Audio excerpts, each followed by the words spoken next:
کردار شخصیت کا آئینہ ہے اور اس کی مثال یہ واقعہ ہے۔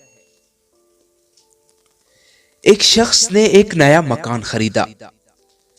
اس میں پھلوں کا باغ بھی تھا۔ پڑوسی کا مکان پرانا تھا اور اس میں بہت سے لوگ رہتے تھے۔ کچھ دن بعد اس نے دیکھا کہ پڑوسی کے مکان سے کسی نے بالٹی بھر کوڑا اس کے گھر کے دروازے پر ڈال دیا۔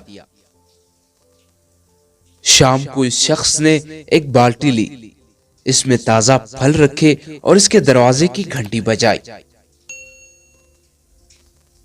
اس گھر کے لوگ بے چین ہو گئے اور سوچنے لگے کہ وہ ان سے صبح کے واقعے کے لیے لڑنے آیا ہے، لہٰذا وہ پہلے سے ہی تیار ہو گئے اور اسے برا بھلا بولنے لگے۔ مگر جیسے ہی انہوں نے دروازہ کھولا وہ حیران ہو گئے۔ تازہ رسیلا پھلوں سے بھری بالٹی کے ساتھ مسکراہٹ چہرے پر لیے نیا پڑوسی سامنے کھڑا تھا۔ سب حیران تھے۔ اس نے کہا، جو میرے پاس تھا میں تو بس وہی آپ کے لیے لا سکا۔ سچ ہے کہ جس کے پاس جو ہوتا ہے وہی وہ دوسروں کو دے سکتا ہے۔